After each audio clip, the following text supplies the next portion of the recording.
there is a scope of growth in areas beyond medical profession, and that's what I'm going to talk today. And growth needs to be progressive and not regressive. Start doing it right now, whatever you want. Take out time, learn time management. That's important.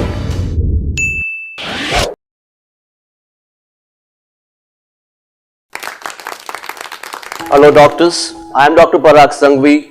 I am a radiologist and a life coach.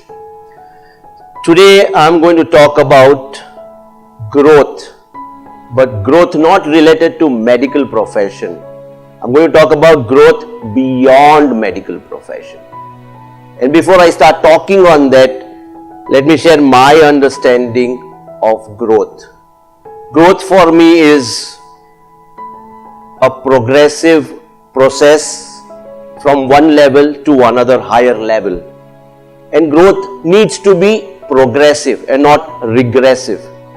In our medical profession, we have always grown from student to doctors. Then we grew more by doing specialization, super specialization. Then we still grew more. We took experience by working in hospitals or with great, big, famous, reputed doctors.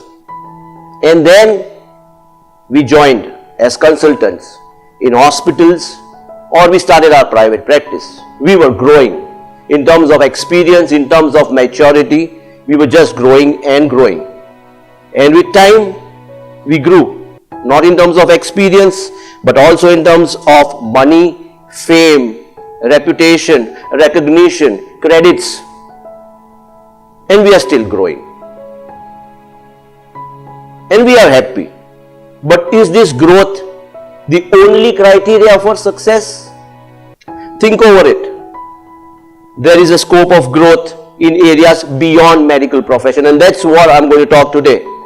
What are those areas and how can we grow in all those areas? Most of us, or many of us, would be knowing most of the areas, and we would be doing fine in quite a few areas, but there are few areas which would require attention. Let's first identify the areas and let's see how we can work on it. So, I have identified 7 areas beyond medical profession, beyond money. And what are those areas?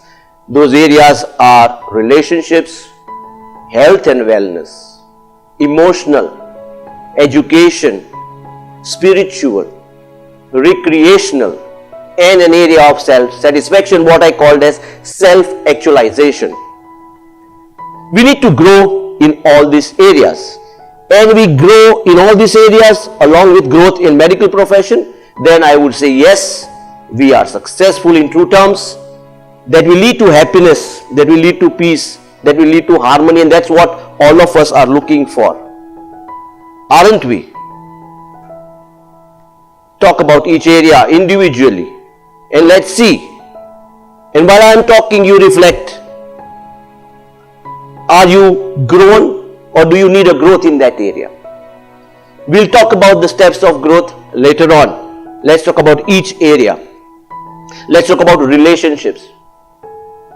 As medical professionals, we have learned the art of maintaining good relations with our patients, of maintaining communication with our patients. But what about relationship with our spouse, who are not doctors, with our parents, with our children, with our staff, with our friends, with our relatives?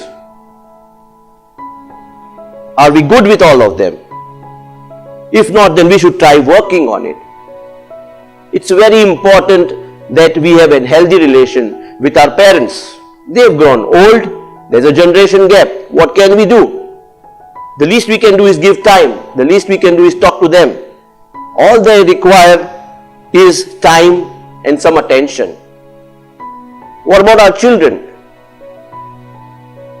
Nowadays we are aware that we should spend time with our children, especially the teenagers. Do we talk to them? Do we ask them what they need? Do we spend time with them? As parents, we are used to just telling them, giving them explanations, telling them what to do. Do we ever listen to what they want to talk, what they perceive things as. So listen to them, understand rather than explaining them, be a friend to them. Don't just give bhashans after bhashans, be a friend. What about your staff? Have you ever called them and asked them what is it that they are looking from you? It's sometimes good to be vulnerable. It's sometimes good to be non-authoritative. And that increases the bonding with your staff. What about your friends? Do they look up to you just as doctors? Do you reciprocate their feelings of being friends? And the same thing applies to our relatives. We are used to recognition, we are used to everybody calling us sir and doctors. Come out of that zone and be a friend, be a good relative to them. And that would give you immense happiness, satisfaction. The second area, health and wellness. Surprised? Because we as doctors, we think we know everything about health. We know everything about wellness. That's quite true theoretically. But we are just used to giving them some sort of advice, tips. Do this, do that for your health. What about us? We neglect our own health. Let it be sleep, let it be nutrition, let it be exercise. We just neglect. And I'm not talking about just physical wellness. I'm talking about mental wellness. I'm talking about social wellness. I'm talking about spiritual wellness.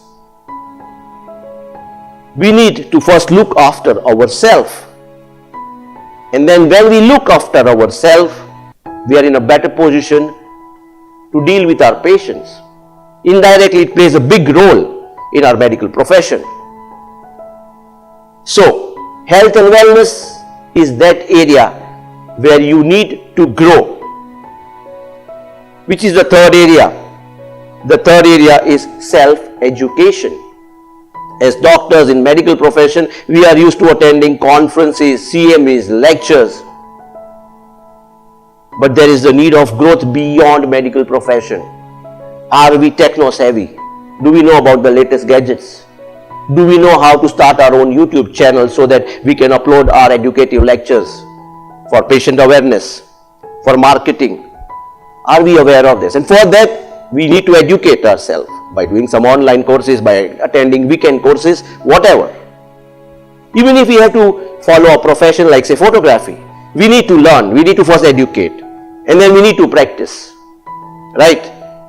So education, not just in medical profession or related to medicine, but in other areas too, is a very important area where we can grow, where growth is required.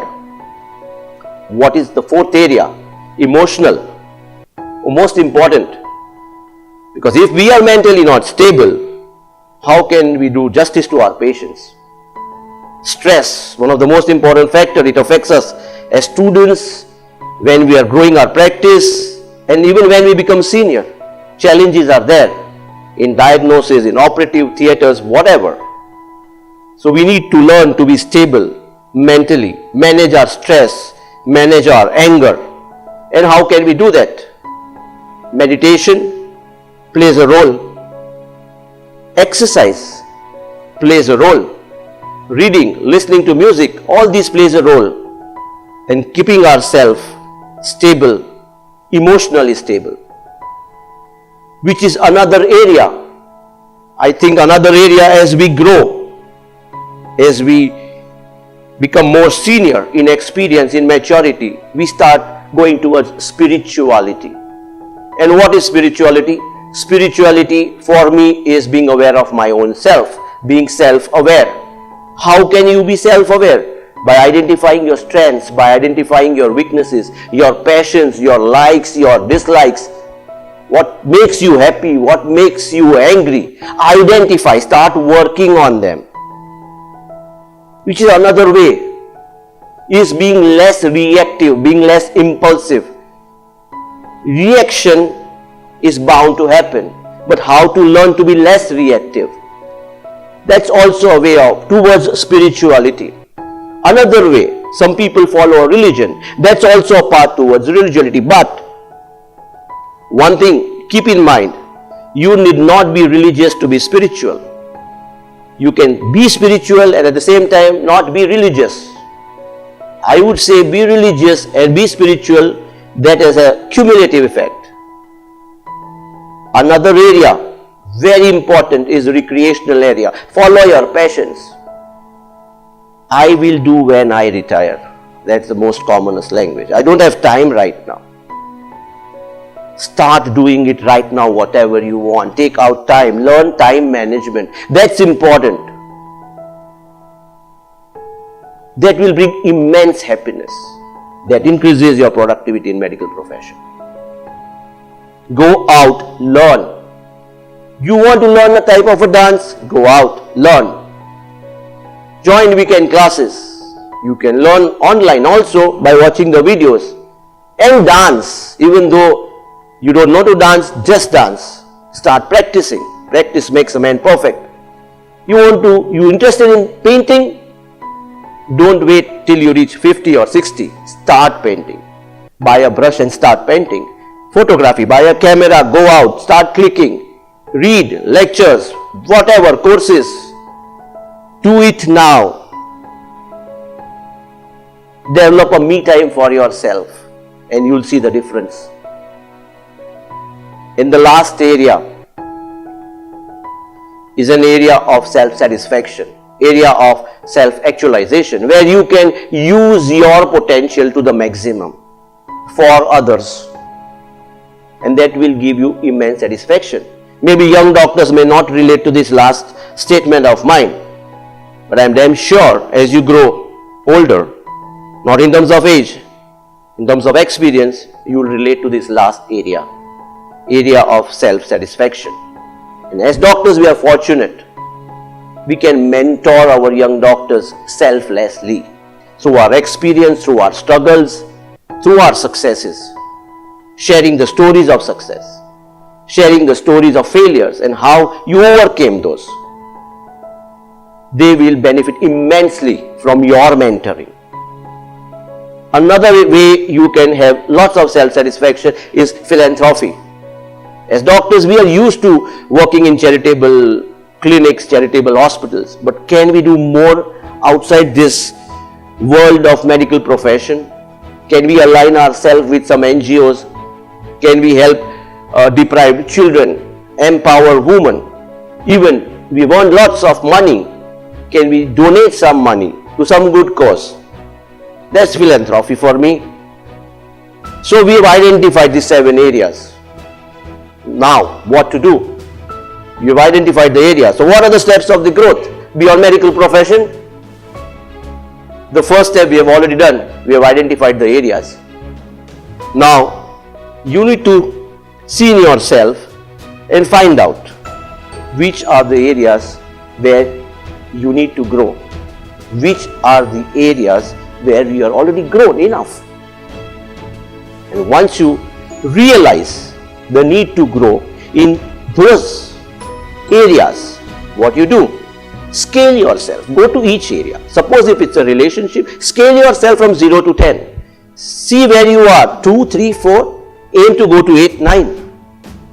Then the next step is resources. What can you do? What do you have to increase, in this case, relations? Better your relations.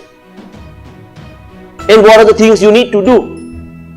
After you do that, you plan. Growth is a strategy. You need to structure everything. So you plan. And once you plan, is that enough? No, now comes the most important thing, is implementation, execution of this plan. Because unless you don't execute, unless you don't take actions, you don't get results. And the results may not always be positive. It may not work for you. See what's gone wrong. Give yourself feedback. Go back to the planning page, redesign your plan, again implement, again take actions, results will occur. And eventually, growth will occur. Growth is inevitable. So, identify the area where you think you need to grow. Drop a plan, actions, and you can see the growth. This is growth beyond medical profession and money. This is Dr. Parag Sanghvi. Life is beautiful. Thank you.